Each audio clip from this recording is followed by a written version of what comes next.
Hello everyone, मैं जितेंद्र कुमावत आप सभी का टेस्टोपीडिया ऑनलाइन क्लासेस के अंदर हार्दिक स्वागत है। फ्रेंड्स, आज भी हम मैथ्स के इंपॉर्टेंट एमसीक्यूज आपके सामने लेकर आए हैं जो एग्जाम के अंदर बार-बार पूछे जाते हैं और स्टूडेंट्स को इन क्वेश्चनों को करने में काफ़ी प्रॉब्लम्स क्रिएट होती है। तो पूरा डिटेल एनालिसिस और पूरा डिटेल सॉल्यूशन दोस्तों हम आपके सामने लेकर आए हैं। तो आप लास्ट तक बने रहिएगा और अपनी कॉपी और पेन, नोटबुक और अपना जो पेन है उसको साथ में लेके रखिएगा और जब भी हम क्वेश्चन करवाएं तो एक बार आप खुद के स्तर पे करने की कोशिश कीजिएगा, उसके बाद में पूरा सॉल्यूशन आप देखिएगा दोस्तों, तो यहाँ पे आपको बहुत हेल्प मिलने वाली है।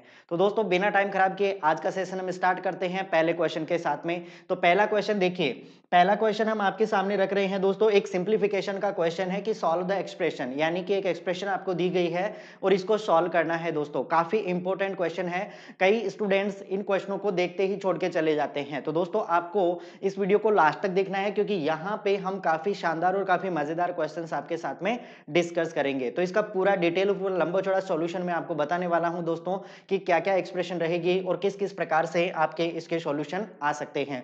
तो सबसे पहले आपको यह करना है कि आप इसको खुद के स्तर पे करने की कोशिश करें और उसके बाद में आप इसका सॉल्यूशन पूरा वीडियो प्ले बटन पे क्लिक करके उसके बाद में देखिएगा। तो दोस्तों, हम शुरुआत करते हैं इस क्वेश्चन के सॉल्यूशन की। तो हमारा जो क्वेश्चन है वो इस प्रकार से है, एक बार मैं नोट डाउन कर देता हूं, फिर इसके बाद में हम इस क्वेश्चन को करना स्टार्ट करते हैं।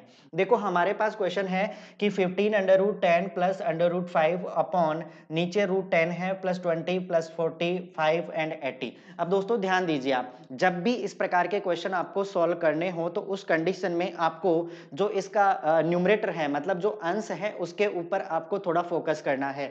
न्यूमरेटर के अंदर दोस्तों क्या दिया गया है आपको, 15 रूट 10 और रूट 5, मतलब हमारे को नीचे भी कुछ रूट 10 और रूट 5 लाना होगा ताकि हमारे पास ये वैल्यूज फिनिश हो जाए। तो हमें नीचे आपको 10 और ये जो आपको 5 दिया गया है उस फॉर्मेट के अंदर लाने पड़ेंगे। अब ध्यान दीजिए, इसको मैं क्या-क्या लिख सकता हूं।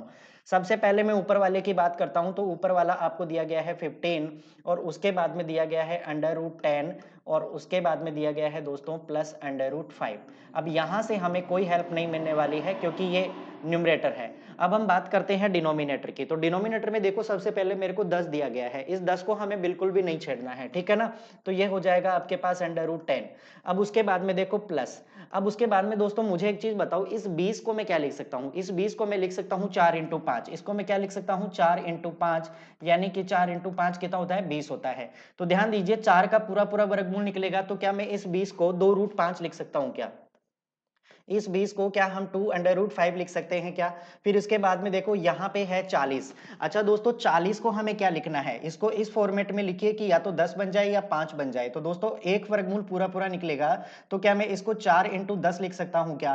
तो 4 का वर्गमूल 2 होता है और 10 का वर्गमूल 10 ही होता है, ठीक है ना। तो अगर हम बात करेंगे कि इसको मैं क्या लिख सकता हूं, 2 अंडर रूट 10। बताओ, इस 40 को हम क्या 2 अंडर रूट 10 लिख सकते हैं क्या।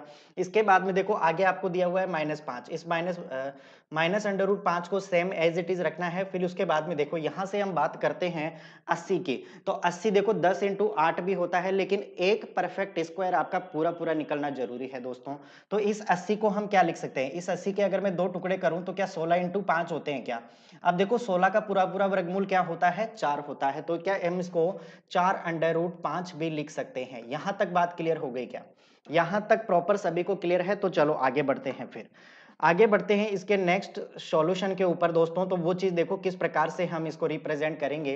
तो ऊपर वाली वैल्यूज को मैं एक बार ऐसे कैसे लिख रहा हूं, ठीक है ना। ऊपर वाली वैल्यूज को एक बार हम ऐसे कैसे रख रहे हैं, 15, उसके बाद में ये हो गया अंडर रूट 10 प्लस यहाँ पे हो गया अंडर रूट 5, ठीक है। अगर हम नीचे के एक्सप्रेशन की बात करते हैं तो अब ध्यान दीजिएगा, यहाँ पे अंडर रूट 10 कितने हैं, देखो अंडर रूट 10 एक तो ये है अपने पास और एक प्लस का 2 अंडर रूट 10 ये है।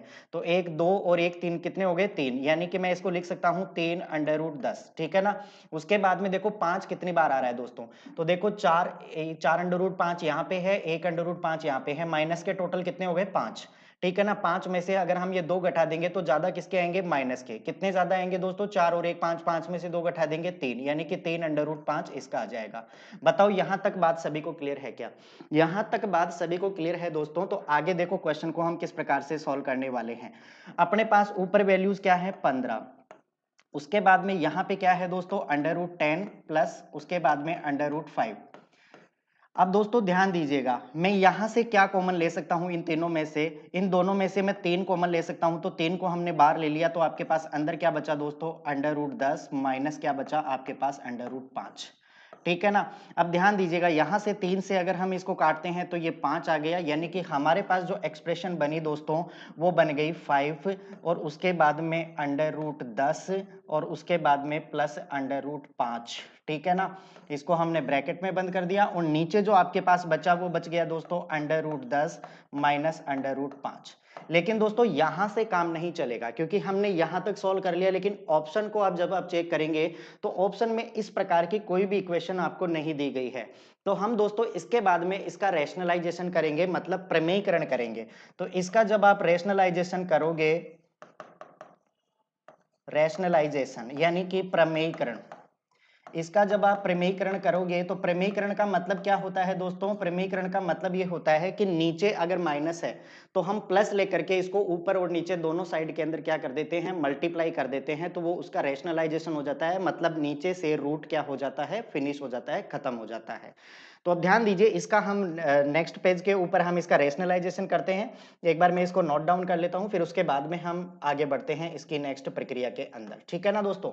तो अपने पास देखो क्या बना यहाँ पे अपने पास बच गया दोस्तों क्या, 5 और उसके बाद में √10 और उसके बाद में दोस्तों क्या बचा यहाँ पे अपने पास प्लस √5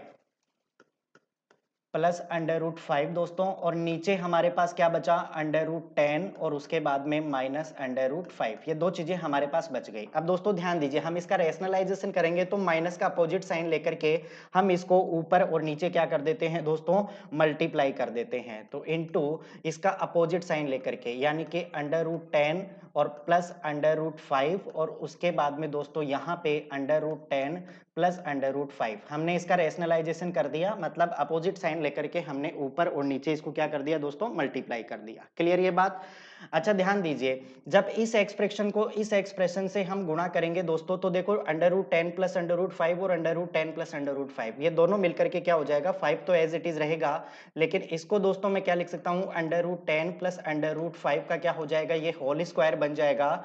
और नीचे दोस्तों जब आप गौर करेंगे तो यहाँ पे ध्यान दीजिए, ये जो फॉर्मेट बना है, ये जो फॉर्मेट बना है वो कुछ a प्लस बी और a माइनस बी के फॉर्मेट के अंदर बन गया, ठीक है ना, a प्लस बी और a माइनस बी के फॉर्मेट के अंदर बन गया। तो a माइनस बी और a प्लस बी, इसको जब अपन ओपन करेंगे तो a square minus b square का फॉर्मेट बनता है, मतलब √10 का स्क्वायर कितना होता है 10, उसके बाद में माइनस √5 का स्क्वायर कितना होता है 5, और 10 में से 5 घटा दोगे दोस्तों तो आपके पास क्या बनेगा, 5 बनेगा, क्या बनेगा, 5 बनेगा, और 5 से ये 5 कैंसिल आउट हो जाएगा, तो हमारे पास क्या बचा दोस्तों, √10 प्लस √5 का होल स्क्वायर। क्लियर है यहां तक बात।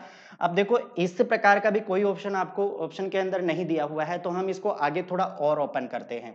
तो और ओपन करेंगे दोस्तों, तो इसके बाद की बात देखिए, यहाँ पे मैं सॉल्व करता हूं इसको, a प्लस बी का होल स्क्वायर, मतलब 10 प्लस 5 प्लस, इसको हम क्या लिख देंगे 2√25, ठीक है ना, 2√10⁻50, ठीक है ना, इसको मैंने सॉल्व कर दिया, तो ये कितना हो गया 15 प्लस यहाँ पे क्या हो गया दोस्तों 2√50। अब दोस्तों ध्यान रखिए, इस 50 को भी मैं क्या लिख सकता हूँ, इस 50 को मैं लिख सकता हूँ 25 इंटू 2, 25 इंटू 2 लिख सकता हूँ, मतलब ये √25 के ऊपर भी लगेगा, 2 के ऊपर भी लगेगा, तो इसको हम क्या लिख सकते हैं 15 प्लस, अब देखो 5 का रूट, ये 25 का रूट बाहर निकल के आएगा, तो ये क्या बन जाएगा 10 और उसके बाद में √2। अभी देखिए हमारे पास आंसर नहीं आया है, मुझे बताओ इन दोनों में से हम क्या कॉमन ले सकते हैं दोस्तों, 5 कॉमन ले सकते हैं।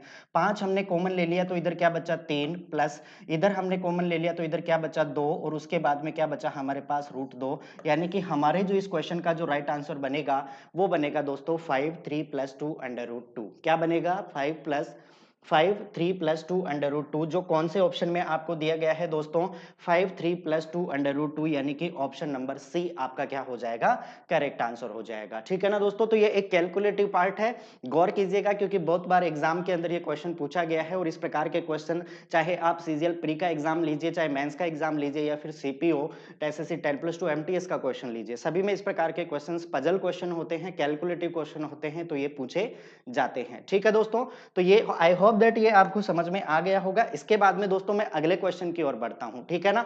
इसके बाद में हम अगले क्वेश्चन की ओर बढ़ते हैं। हमारा अगला क्वेश्चन है दोस्तों कि the market price of an article, यानी कि एक वस्तु का अंकित मूल्य इज 40% अबव, 40% ज्यादा है ऑफ इट्स कॉस्ट प्राइस, इसके लागत मूल्य से 40% ज्यादा है। If it selling price is 73 से 1/2% ऑफ द मार्केट प्राइस, और यदि इसका जो विक्रय मूल्य है वो इसके अंकित मूल्य का 73 से 1/2% है, आपको बताना है then the profit percentage is, तो आपको बताना है कि वो लाभ प्रतिशत कितना होगा। ध्यान दीजिएगा दोस्तों, क्वेश्चन काफी शानदार है, एक बार आप खुद के स्तर पे इसको करने की कोशिश कीजिएगा और उसके बाद में पूरा सॉल्यूशन आप देखिएगा, ठीक है ना दोस्तों। चलो हम सॉल्व करते हैं इस क्वेश्चन को। तो देखिए क्वेश्चन क्या कहना चाहता है उसके ऊपर गौर कीजिएगा।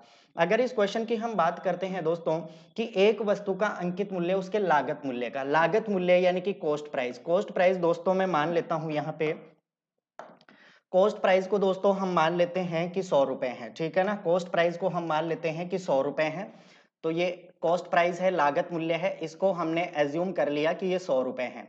अब उसने ये कहा है कि एक वस्तु का मूल्य उसके लागत मूल्य से 40% अधिक है। अब दोस्तों ध्यान दीजिएगा, या तो आप इसको फ्रैक्शन से कीजिए या फिर आप दूसरे तरीके से भी, इस तरीके से भी कर सकते हो। तो मैं इसको फ्रैक्शन के तरीके से करने वाला हूं क्योंकि वहां पे हमें टाइम बहुत ही कम लगेगा, ठीक है ना। तो चलो गौर करते हैं इसके ऊपर। तो ध्यान दीजिए, अगर मैं बात करता हूं 40% की, तो 40% का फ्रैक्शन क्या होता है दोस्तों, तो 40% का जब आप फ्रैक्शन निकालोगे तो कितना होता है, 2/5 होता है। ये बात क्लियर हुई। 20 दूनी 40 और 20 पंजे 100 यानी कि 2/5 होता है। अगर मैं मान लूं कि इसका कॉस्ट प्राइस कितना है, 5 रुपए है, तो मुझे बताओ एमआरपी कितना होगा, 2 ज्यादा। एमआरपी कितना होगा, 2 ज्यादा, यानी कि कितना हो जाएगा दोस्तों, 7 रुपए इसका क्या हो जाएगा, एमआरपी हो जाएगा। बताओ यहां तक बात समझ में आई क्या।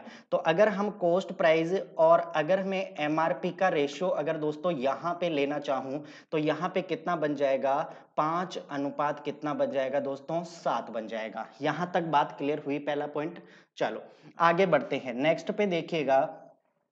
अगर नेक्स्ट पे दोस्तों मुझे निकालना है, नेक्स्ट पे देखिए, नेक्स्ट पे यदि हमें निकालना है, आपको दिया गया है कि इसका जो सेलिंग प्राइस है, मतलब इसका जो विक्रय मूल्य है दोस्तों, वो इसके अंकित मूल्य का कितना है, 73 से ही 1/2% है। तो ध्यान दीजिएगा, अगर हम 73 से ही 1/2% का फ्रैक्शन निकालना चाहें दोस्तों, तो 73 को 2 से गुणा करेंगे तो 146, 146 में 1 जोड़ देंगे तो ये कितना बन जाएगा, 147/200 बन जाएगा। यानी कि 73 से ही 1/2% का फ्रैक्शन कितना होता है दोस्तों, 147/200 होता है। अब ध्यान दीजिए, यदि इसका विक्रय मूल्य इसके अंकित मूल्य का, अगर मैं बात करता हूं कि ये 200 रुपए इसका अंकित मूल्य है, मतलब एमआरपी है, एमआरपी है, तो मुझे बताओ ये 147 रुपए ये क्या है, इसका सेलिंग प्राइस होगा। बात समझ में आ गई, ये 147 रुपए क्या होगा, इसका सेलिंग प्राइस होगा।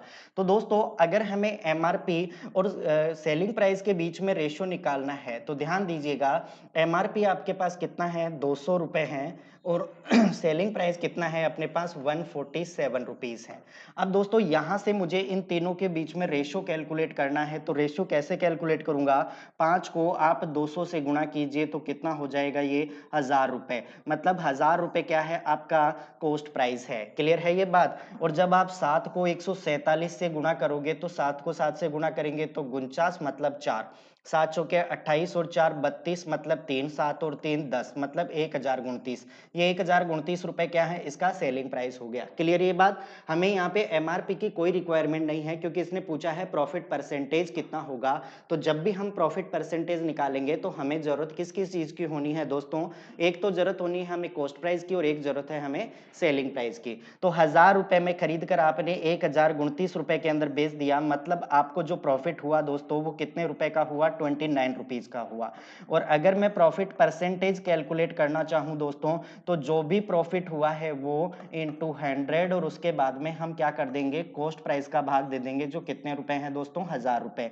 तो ध्यान दीजिए, 2 जीरो से ये 2 जीरो कैंसिल हुआ, 29/10 इसको आप लिख सकते हो 2.9%। तो एक्चुअल में अगर हम बात करें तो हमें कितने परसेंट का प्रॉफिट हो रहा है दोस्तों, 2.9% का, जो ऑप्शन नंबर बी में आपको गिवन है। ठीक है ना दोस्तों, सीजीएल का क्वेश्चन है और बहुत ही शानदार क्वेश्चन है दोस्तों। अगर आप इसको 5 फ्रैक्शन करते हो तो क्वेश्चन बहुत हद तक आसान हो जाएगा और यदि x मान के करोगे तो काफी कैलकुलेटिव रहने वाला है।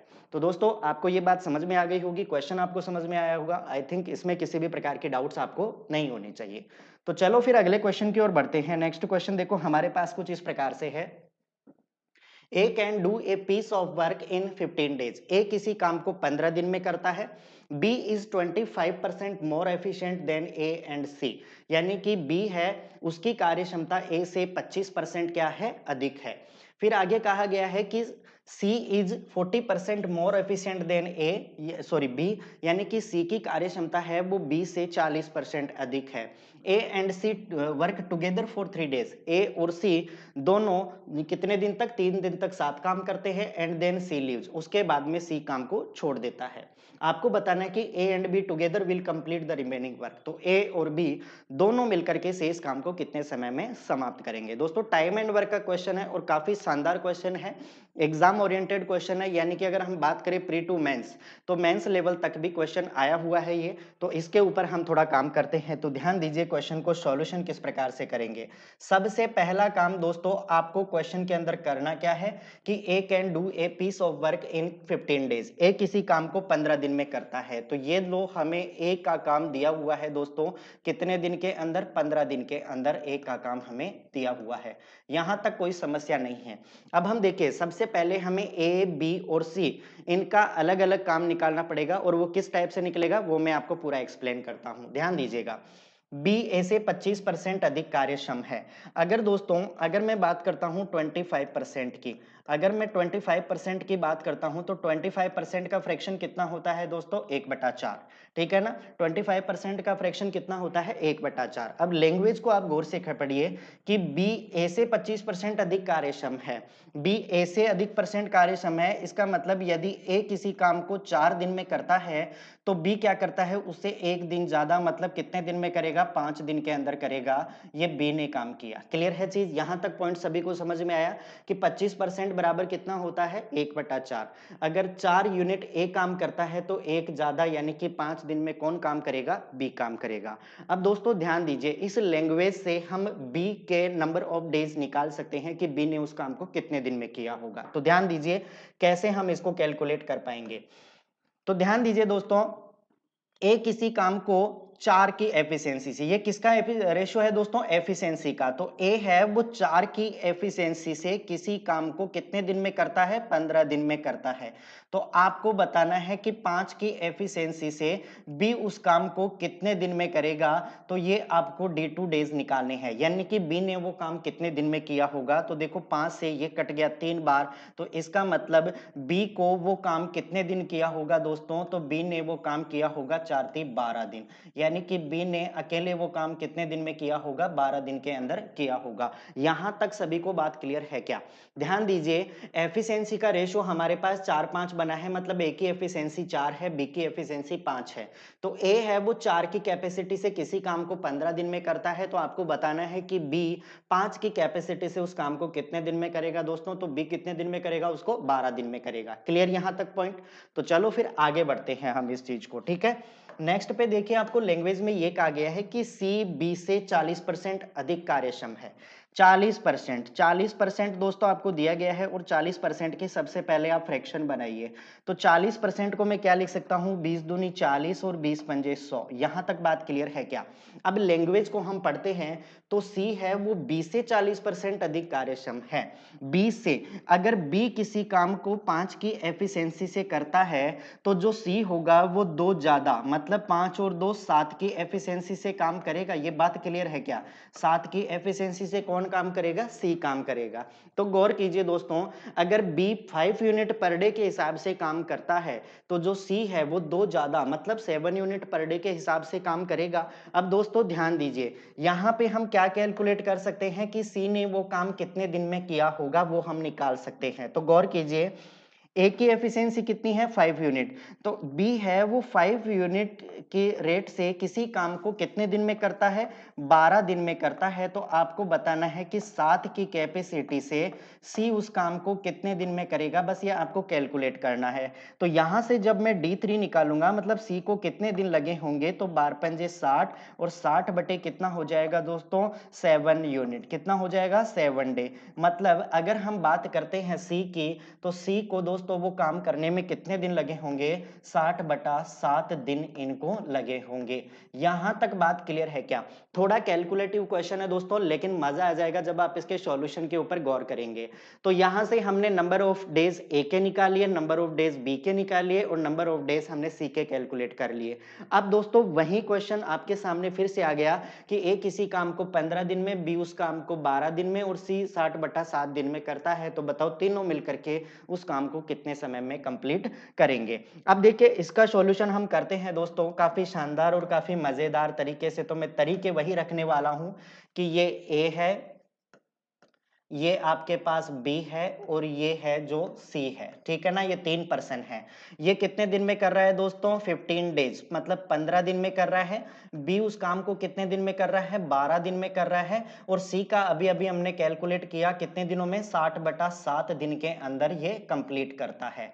अच्छा दोस्तों हम मान लेते हैं कि इन्होंने टोटल कुछ न कुछ काम किया होगा, तो हम एक ऐसा यूनिट मान लेते हैं जो 15, 12 और 60 से कंप्लीट डिवाइड हो जाए। तो हम मान लेते हैं कि ऐसा यूनिट कितना है 60 है, यानी कि हम मान लेते हैं कि इनको जो टोटल काम करना है, टोटल काम करना है वो कितना यूनिट करना है दोस्तों 60 यूनिट काम करना है, ऐसा हम मान के चलते हैं, ठीक है ना। टोटल 60 यूनिट काम करना है। अब गौर कीजिएगा आगे के सॉल्यूशन के ऊपर, ठीक है ना। अगर मैं कहूं कि ए 15 दिन में 60 यूनिट काम करता है तो एक दिन में कितना करेगा दोस्तों 4 यूनिट करेगा। अगर बी 12 में 60 करता है तो एक में कितना करेगा 5 यूनिट करेगा। और अगर सी 60 बटा 7 मतलब 60 में अगर 60 यूनिट काम करता है तो 7 में कितना करेगा दोस्तों 7 यूनिट काम करेगा। यहां तक बात समझ आ गई क्या? ये हो गया इनका 1 डे वर्क, 1 डे वर्क कह दीजिए या फिर आप इनकी एफिशिएंसी कह दीजिए, बात दोनों का सेम ही है, ठीक है ना। एफिशिएंसी कह दीजिए या वर्क कह दीजिए, 1 डे वर्क कह दीजिए, दोनों का मीनिंग सेम ही है। अब हम मेन क्वेश्चन की ओर आते हैं दोस्तों। तो मेन क्वेश्चन में देखो आगे की लैंग्वेज क्या दिया गया है, ए तथा सी 3 दिन तक साथ काम करते हैं, ए और सी 3 दिन तक साथ काम करते हैं। तो मुझे यहाँ पे बताओ ए ने कितना यूनिट काम किया है एक दिन में 4 यूनिट, सी ने कितना किया है दोस्तों 4 यूनिट, यानी कि 7 और 4 ए प्लस सी का 1 डे का वर्क कितना हो जाएगा। अगर मैं बात करूं ए प्लस सी का 1 डे वर्क, अगर मैं 1 डे वर्क निकालना चाहूं दोस्तों तो कितना हो जाएगा 7 और 4 11 यूनिट पर डे। बात समझ में आ गई कि नहीं। और क्वेश्चन में ये कहा गया है कि ये दोनों 3 दिन तक साथ काम करते हैं, तो इन दोनों का 3 डेज वर्क अगर हम निकाल लें, 3 डेज वर्क अगर हम इन दोनों का 3 दिन का काम निकाल ले तो कितना हो जाएगा 11 इंटू 3 बराबर 33 यूनिट, 33 यूनिट पर डे के हिसाब से, यानी कि 33 यूनिट काम ये कर लेंगे। अब दोस्तों ध्यान दीजिए 3 दिन तक साथ काम करते हैं, 33 यूनिट काम करते हैं, उसके बाद में सी छोड़ के चला जाता है। ध्यान दीजिए क्वेश्चन में क्या कहा गया है, ए और सी 3 दिन तक काम करते हैं फिर सी काम छोड़ के चला जाता है। भाई सी काम छोड़ के चला जाएगा, 33 यूनिट तक इन्होंने काम कर लिया, तो आप मुझे बताएंगे कि इनका रिमेनिंग वर्क कितना है। इनका जो रिमेनिंग वर्क है मतलब शेष काम जो बचा हुआ है वो कितना है दोस्तों। तो टोटल काम कितना होना है 60 यूनिट, टोटल कितना है 60, इसमें से 33 यूनिट इन दोनों ने कर लिया, तो इसका मतलब 10 में से 3 गया 7, 5 में से 3 गया 2, 27 यूनिट आपके पास शेष बचा हुआ है। और इस 27 यूनिट को सी चला जाने के बाद में कौन कंप्लीट करेंगे दोस्तों ए और बी, कौन कंप्लीट करेंगे ए और बी। तो मुझे बताओ ए और बी का एक दिन का काम कितना है 5 और 4, टोटल कितना यूनिट है 9 यूनिट है। टोटल कितना यूनिट है दोस्तों 9 यूनिट पर डे के हिसाब से ये काम कर रहे हैं। तो मुझे बताओ ए और पी इसको फिनिश करने में टोटल नंबर ऑफ डेज कितने लगाएंगे। तो टोटल डेज अगर हमें निकालने हैं, टोटल डेज हमें निकालने हैं, तो जो रिमेनिंग वर्क है इसके अंदर हम इन दोनों की एफिशिएंसी मतलब 9 का भाग दे देंगे, तो आपका राइट आंसर कितना आ जाएगा दोस्तों 3 दिन, कितना आ जाएगा 3 डेज, यानी कि 3 डेज के अंदर ये दोनों क्या कर देंगे इसको कंप्लीट कर देंगे। चलो दोस्तों, ये बात आपको समझ में आ गई कि 3 डेज के अंदर ए और बी मिलकर दोनों उस काम को क्या कर देंगे, फिनिश कर देंगे। थोड़ा कैलकुलेटिव है दोस्तों, लेकिन अगर समझ गए तो कैलकुलेशन बहुत हद तक आसान हो जाएगी और इस प्रकार के क्वेश्चन एग्जाम के अंदर बहुत बार पूछे जाते हैं, ठीक है ना। स्टूडेंट्स को थोड़े बोरिंग लगते हैं, लेकिन अगर आप थोड़ी बहुत प्रैक्टिस करेंगे तो आप बहुत ही शानदार स्कोर इसके अंदर कर सकते हो। क्लियर है ये बात? चलो आगे बढ़ते हैं फिर नेक्स्ट क्वेश्चन की तरफ। अगला क्वेश्चन देखिए, आपको एक पाई चार्ट से रिलेटेड क्वेश्चन दिया गया है दोस्तों, ठीक है ना। ये मेंस का क्वेश्चन है दोस्तों और काफी शानदार क्वेश्चन है। अगर आप भी इन प्रकार के क्वेश्चनों को करेंगे तो आपको मजा आ जाएगा। देखो क्वेश्चन को पढ़िए गौर से। Study the given graph and answer the question, यानी कि ग्राफ को पढ़िए और आंसर दीजिए। Breakup for distribution degrees of the employees working in 5 departments, यानी कि 5 डिपार्टमेंट है जिनके अंदर काम किए जा रहे हैं। एम्प्लॉइज है ABCDE। Total number of employees, total number जो एम्प्लॉइज है वो कितने हैं, 3000 हैं। अब ध्यान दीजिएगा यहाँ पे, अगर मैं इनको थोड़ा शॉर्ट फॉर्म में लिखना चाहूं तो ये दोस्तों, ये पूरा जो सर्किल है वो ए का है। उसके बाद में अगर मैं बात करूं तो ये पूरा सर्किल बी का है, ये पूरा सर्किल सी का है, और उसके बाद में ये डी का है, और उसके बाद में ये ई का है। इस प्रकार से आप इसको रिप्रेजेंट कर सकते हो, ठीक है ना। यहाँ पे लिखा हुआ है ABCDE, तो इनको कलर कोड के द्वारा आपको आइडेंटिफाई करना है। The total number of employees, यानी कि कुल कर्मचारियों की संख्या working in department A and C, A और सी में कार्य करने वाले कुल कर्मचारियों की संख्या एक्सीड का मतलब होता है बढ़ जाती है। The total number of employees working in department B and C, B और डी में कार्य करने वाले जितने भी कर्मचारियों से हैं उससे कितना बढ़ जाता है, एक्स बढ़ जाता है। आपको वैल्यू करना है कि the value of x lies between, कि जो एक्स की वैल्यू आप निकालोगे वो कितनी बड़ी है और किस किस रेंज के अंदर बड़ी है। 44 से 52 के बीच में बड़ी है, 28 और 36 के बीच में बड़ी है, 36 और 44 के बीच में बड़ी है, या 20 और 28 के बीच में बड़ी है। ये आपको कैलकुलेट करना है। तो दोस्तों ध्यान दीजिए, इस प्रकार के क्वेश्चन किस प्रकार से हम सॉल्व करते हैं, ध्यान दीजिएगा। अगर मैं दोस्तों एक डिग्री की बात करता हूं, अगर मैं एक डिग्री की बात करता हूं दोस्तों, तो ध्यान दीजिए, अगर हम एक पूरे सर्किल की बात करते हैं तो एक पूरा सर्किल है वो दोस्तों कितने डिग्री का होता है, 360 डिग्री का होता है। और अगर मैं 100% की बात करूं तो 100% भी दोस्तों किसके बराबर होता है, 360 डिग्री के बराबर होता है। ये चीजें आपको पता होनी चाहिए।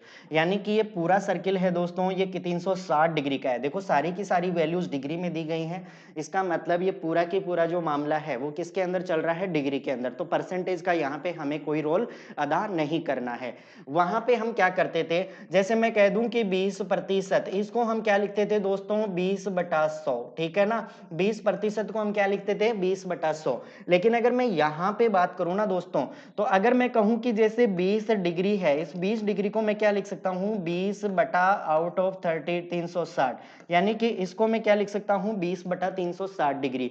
तो ध्यान रखिएगा, परसेंटेज की जब हम बात करते हैं तो वहां पे डिवाइडेशन किया जाता है किससे, 100 से।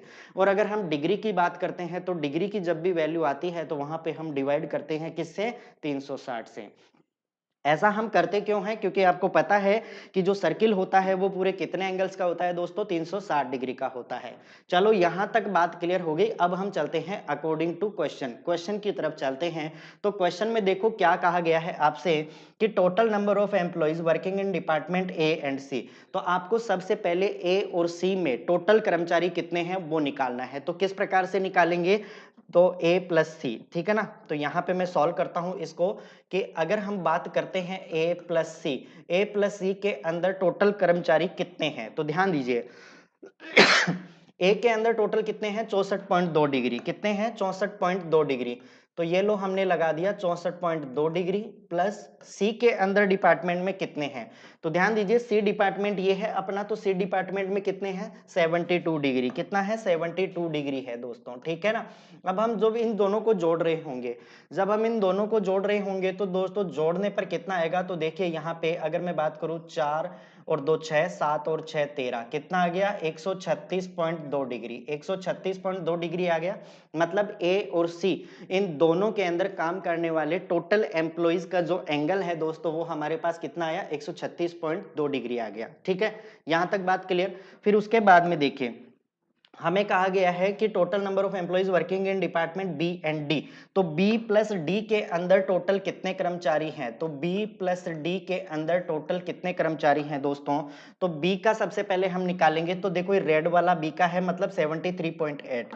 तो बी की जगह मैं रख देता हूं 73.8 डिग्री, प्लस अगर हम डी की बात करते हैं तो इस पाई चार्ट को ध्यान से पढ़िए और इसमें डी का निकालिए। तो डी का कितना है दोस्तों 57 डिग्री। कितना है 57 डिग्री। तो यहाँ पे 57 डिग्री आप ऐड कर दीजिए। तो इन दोनों को जब हम जोड़ रहे होंगे ना दोस्तों, तो 7 और 3 कितने होते हैं 10, और उसके बाद में 7 और 5 12 कितने होते हैं 13, और यहाँ पे कितना आ जाएगा 0.8 डिग्री हो जाएगा। अब दोस्तों अगर देखो क्वेश्चन में क्या कहा गया है कि पहले आपके पास ए और सी में जितने भी कर्मचारी थे, ठीक है ना, वो बी और डी में जितने भी कर्मचारी हैं उससे एक्स ज्यादा हैं। एक्सीड का मतलब है ज्यादा हैं। तो मुझे एक चीज बताओ, अगर मैं ए और सी की बात करता हूं तो यहाँ पे टोटल नंबर ऑफ एम्प्लॉयज कितने हैं 136.2, और बी और डी की बात करता हूं तो यहाँ पे टोटल नंबर ऑफ एम्प्लॉयज कितने हैं 130.8 डिग्री। तो मुझे बताओ यहाँ पे एक्सीड मतलब कितना कम हो रहे हैं एम्प्लॉय।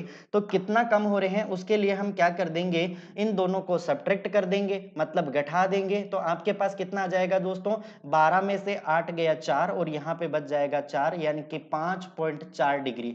ये आपके पास इसका नेट डेविएशन आ गया। मतलब अगर हम पहले से अब की बात करें तो 5.4 डिग्री जो एम्प्लॉइज हैं वो क्या हुए हैं, एक्सीड हुए हैं, मतलब कम हुए हैं। अब यदि हम बात करते हैं ये कितने पे कम हुए हैं, तो ध्यान दीजिएगा इस 5.4 डिग्री को यदि मुझे 360 से भाग देना है और उसके बाद में हम टोटल नंबर ऑफ एम्प्लॉइज का इसमें भाग दे देंगे, तो टोटल नंबर ऑफ एम्प्लॉइज कितने हैं अपने पास 3000 हैं। इसका भाग दे देंगे दोस्तों, तो देखो एक पॉइंट यहाँ से रिमूव कर दिए, यहाँ पे जीरो लगा दीजिए, तो 2 जीरो से 2 जीरो कटा। और यहाँ पे अगर मैं बात करता हूँ तो 9 छिंगे 54 और 9 चौके 36, ठीक है ना। और 4 से इसको काटेंगे तो 2 दूनी 4 और 2 तिया 6, और उसके बाद में 2 से इसको काटेंगे तो ये हो जाएगा 15, मतलब 15 × 45। कितना आ जाएगा 15 × 45। तो ये x की वैल्यू दोस्तों हमारे पास कितनी आई है 45। अब आपको ये पता लगाना है कि ये जो 45 आपने निकाला है, ये 45 की रेंज है वो किस किस के बीच में रिप्रेजेंट करती है। तो देखो ये 45 की रेंज है वो 44 और 52 के बीच के अंदर होगी, ठीक है ना। क्योंकि 45 होते हैं दोस्तों वो किस किस के बीच में होते हैं, 44 और 52 की रेंज के बीच में होते हैं। इसका मतलब हमारे इस क्वेश्चन का जो राइट आंसर होगा वो क्या होगा, 44 और 52 होगा। अब दोस्तों ये तो लिखने की बात थी, लेकिन जब भी इस प्रकार के क्वेश्चन आए तो आप इतना लंबा चौड़ा कैलकुलेशन नहीं करेंगे, ठीक है ना। तो क्या करेंगे आप, देखो 64.2 डिग्री है आपके पास और सी की कितनी है 72 डिग्री। तो इन दोनों को आप ऐड कर देंगे, ठीक है ना, इन दोनों को ऐड कर देंगे। और उसके बाद में किस किस का दिया हुआ है दोस्तों, बी और डी का। तो बी और डी मतलब इन दोनों को आप ऐड कर देंगे, इनका नेट डेविएशन निकाल करके आप 3000 पे इनकी वैल्यूज कैलकुलेट कर देंगे, तो वो आपका राइट आंसर हो जाएगा, ठीक है ना। तो काफी शानदार क्वेश्चन है दोस्तों। ये एक बेसिक आइडेंटिटीज थी जो मैंने आपको समझाई, और ये इसका पूरा डिटेल सॉल्यूशन है जिससे आप क्वेश्चन को सिंप्लीफाइड कर सकते हो। क्लियर है ये बात। ए और सी का टोटल निकाल लिया, बी और डी का टोटल निकाल लिया, नेट डेविएशन निकाल लिया, और उस पे हम 3000 पे इसको कैलकुलेट कर देंगे, तो आपके पास राइट आंसर क्या आ जाएगा 45। क्लियर बात। चलो अगले क्वेश्चन के ऊपर बात करते हैं। अगला क्वेश्चन है दोस्तों, A sold a watch to B at a profit of 20%। A है वो एक घड़ी बी को 20% के लाभ पर बेचता है। B sold it to C at 30% profit. B इसको सी को 30% प्रॉफिट के ऊपर बेच देता है। And C sold it to D at 10% loss. C क्या करता है, डी को 10% हानि पर इसे बेच देता है। If B's profit is ₹80 more than that of A. यदि बी का जो लाभ है वो ए से 80 रुपए अधिक है। ध्यान दीजिएगा लैंग्वेज यहां पे है कि B's profit is 80 more than that of A. यहां पे इस लैंग्वेज पे थोड़ा गौर करने की जरूरत है दोस्तों, क्योंकि आगे क्वेश्चन में स्टूडेंट्स इसी पे पजल करता है, ठीक है ना। Then D bought it for, तो डी ने उसके लिए कितने रुपए अदा किए ये आपको कैलकुलेट करना है। अब ध्यान दीजिएगा इस क्वेश्चन के सॉल्यूशन के ऊपर। अगर हम इस क्वेश्चन के सॉल्यूशन के ऊपर चलते हैं ना दोस्तों, तो ध्यान दीजिएगा 4 पर्सन की बात हो रही है। 4 पर्सन की बात हो रही है, मतलब ये है ए, ये है बी, ये है सी, और फिर है डी। अगर हमें इन चारों की वैल्यूज पता चल जाएं तो हम क्वेश्चन को काफी इजी और काफी जल्दी तरीके से कर सकते हैं। तो ध्यान दीजिएगा, ए ने एक घड़ी बी को 20% लाभ पर बेच दी। ए ने बी को बेचा है, तो इसका मतलब ए का हमें कुछ भी आइडिया नहीं है, तो हम मान लेते हैं कि ए ने वो घड़ी 100 रुपए में खरीदी थी और 20% लाभ के साथ 20% लाभ के साथ 120 रुपए में उसने किसको बेच दी, बी को बेच दी। यहां तक बात सभी को क्लियर है। चलो, मतलब ए ने यहाँ पे कितना प्रॉफिट लिया, 20 प्रॉफिट लिया। क्लियर है चीज। भाई इन्हें 100 की चीज 120 में बेची, मतलब 20 रुपए का यहाँ पे इसको क्या हो गया, प्रॉफिट हो गया। ठीक है, आगे चलते हैं। बी इसे सी को 30% लाभ पर बेच देता है। बी क्या करता है, जो 120 रुपए की घड़ी है इसको 30% लाभ के अंदर किसको बेच देता है, सी को बेच देता है। तो मुझे बताओ 120 का 30% कितना होगा, 36 रुपए। मतलब 36 रुपए ज्यादा के अंदर वो क्या कर देता है, सी को बेच देता है। तो 120 में जब आप 36 और जोड़ दोगे तो मतलब सी ने वो चीज कितने में खरीदी होगी, 156 रुपए के अंदर खरीदी होगी। बताओ यहां तक बात क्लियर है क्या, 156 रुपए में सी ने वो चीज खरीदी होगी। अब क्या कह रहा है, सी इसे डी को 10% लॉस पर बेच देता है। सी ने तो 156 में खरीदी, लेकिन ये क्या करता है, 10% लॉस के अंदर किसको बेच देता है, डी को बेच देता है। तो मुझे बताओ 156 का 10% कितना होता है भाई, 156 का 10% निकालेंगे तो 15.6 आएगा। अब ये 15.6 यदि हम इसमें से घटा दें, अगर 15.6 इसमें से घटा दें या डायरेक्ट 90% निकाल लेंगे तो भी आपका आंसर सेम ही आएगा। तो अगर मैं 90% निकालता हूं तो 9 छिंगे 54 होते हैं, बच गया 5, 9 पंजे 45 और 5 50 और 9 एकम 9 और 5 14, मतलब 140.4 रुपए। तो डी ने वो प्रोडक्ट कितने में खरीदा, 140.4 रुपए के अंदर खरीद लिया। बताओ ये बात सभी को क्लियर है। अब ध्यान दीजिए, अगर हम लैंग्वेज पे गौर करते हैं, यदि बी को ए से 80 रुपए अधिक का लाभ हुआ। अब इस लैंग्वेज को गौर से पढ़िएगा दोस्तों। सबसे पहले तो बी को यहां पे कितना रुपए का लाभ हो रहा है ये आप मुझे बताएंगे। तो बी को कितने रुपए का लाभ हो रहा है दोस्तों, 36 रुपए का लाभ हो रहा है। बी को कितने रुपए का लाभ हो रहा है, 36 रुपए का लाभ हो रहा है, क्योंकि बी सी को बेचेगा तभी तो इसे प्रॉफिट होगा। तो यहाँ पे 156 में इसने बेचा, 120 में खरीदा था, मतलब 36 रुपए का इसको यहाँ पे प्रॉफिट हो गया। और अगर मैं बात करता हूं कि ए को कितना प्रॉफिट हुआ भाई, ए को कितना प्रॉफिट हुआ, तो ए को प्रॉफिट कब हुआ, जब ए 100 रुपए की चीज 120 में किसको बेचेगा, बी को। मतलब ए को यहाँ पे कितना रुपए का लाभ हो रहा है, 20 रुपए का लाभ हो रहा है। यहां तक बात क्लियर हो गई। अब बस क्वेश्चन हमारा बिल्कुल इजी तरीके से सॉल्व आउट हो चुका है। मतलब बी को लाभ होता है 36 रुपए का, ए को लाभ होता है 20 रुपए का। तो मुझे बताओ बी को ए से यहाँ पे कितने ज्यादा रुपए का लाभ हो रहा है दोस्तों, आप कहोगे 16 रुपए का ज्यादा लाभ हो रहा है। लेकिन अकॉर्डिंग टू अगर हम क्वेश्चन की बात करें दोस्तों तो 80 हो रहा है। मतलब यहां पे तो 16 हो रहा है, लेकिन एक्चुअल में कितना हो रहा है, 80 हो रहा है। मतलब कितना गुना है दोस्तों, 5 गुना है। कितना गुना है, 5 गुना है। तो इसने कहा है कि डी ने वो प्रोडक्ट कितने में खरीदा, तो डी को भी आप क्या कर दीजिए दोस्तों, 5 गुना कर दीजिए। तो 5 गुना कर देंगे तो आपका रिजल्ट कितना आ जाएगा दोस्तों, 702 रुपए। कितना आ जाएगा, 702 रुपए। ये आपके इस क्वेश्चन का क्या बन जाएगा, राइट आंसर बन जाएगा। काफी शानदार और काफी मजेदार क्वेश्चन है दोस्तों। 100 मान के कीजिए, बाई फ्रैक्शन कीजिए, जैसा आप करना चाहें वैसे इस क्वेश्चन को आप इजी वे के अंदर सिंप्लीफाइड कर सकते हैं। कंफ्यूजन जो क्रिएट होता है वो क्रिएट होगा आपके यहाँ पे, लेकिन गौर कीजिएगा, बी जब सी को बेचेगा बी को प्रॉफिट तभी होगा, और ए को प्रॉफिट कब होगा, जब ए कोई प्रोडक्ट बी को बेचता है। मतलब ओवरऑल अगर मिलाते हैं, बात करते हैं, तो बी को ए से 16 रुपए अधिक का लाभ हो रहा है, लेकिन एक्चुअल में कितना हो रहा है, 80। मतलब कितना गुना है दोस्तों, 5 गुना है। ठीक है ना, कितना गुना है, 5 गुना है। तो इसको भी आप 5 गुना कर देंगे तो 702 रुपीज आपका फाइनल आंसर हो जाएगा।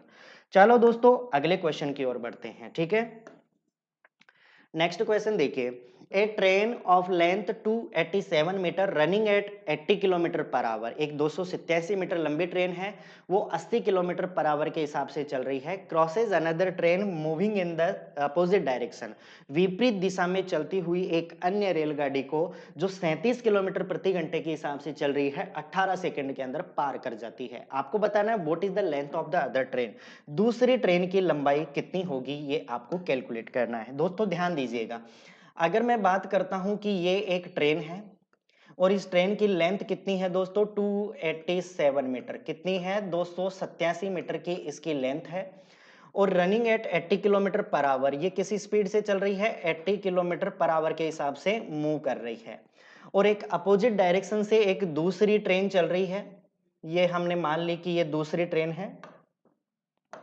ठीक है, अपोजिट साइड से एक दूसरी ट्रेन चल रही है दोस्तों।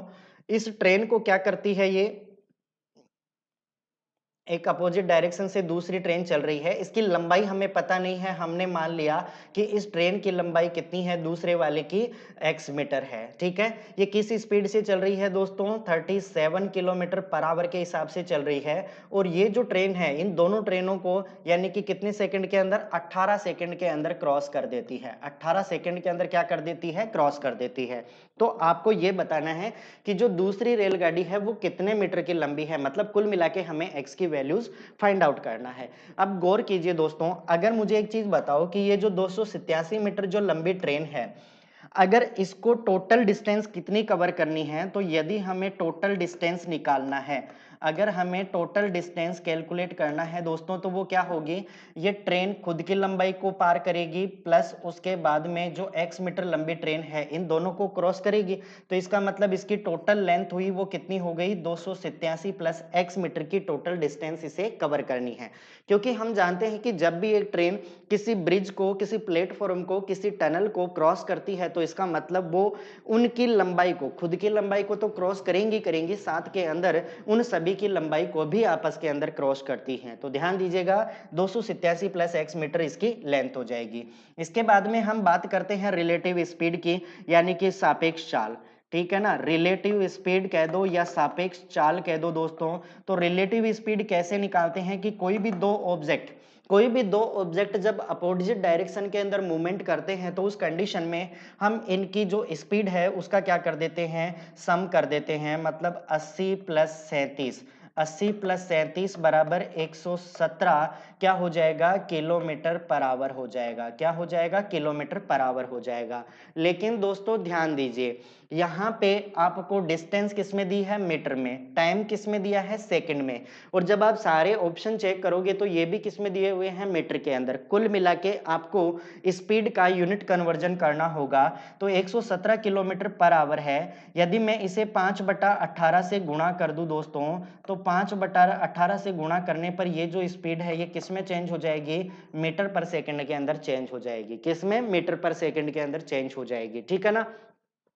अब उसके बाद में हमें टाइम क्या लग रहा है दोस्तों, टाइम आपको लग रहा है कितना, 18 सेकेंड। कितना, 18 सेकेंड। सारी चीजें आपको दी गई है, सारी चीजें आपको मिल गई दोस्तों। टोटल डिस्टेंस मिल गया, रिलेटिव स्पीड मिल गई और टाइम मिल गया। तो क्या यहां से हम डिस्टेंस निकालने का फॉर्मूला यूज कर सकते हैं क्या, कि डिस्टेंस बराबर दोस्तों किसके होती है, स्पीड इनटू टाइम। किसके, स्पीड इनटू टाइम के बराबर होती है, ठीक है भाई। अब डिस्टेंस कितनी है अपने पास, हमने मानी थी 287 प्लस x मीटर की, बराबर स्पीड कितनी है, 117। लेकिन ये 5/18 से मीटर प्रति सेकंड में कन्वर्ट होगा, टाइम कितना है, 18।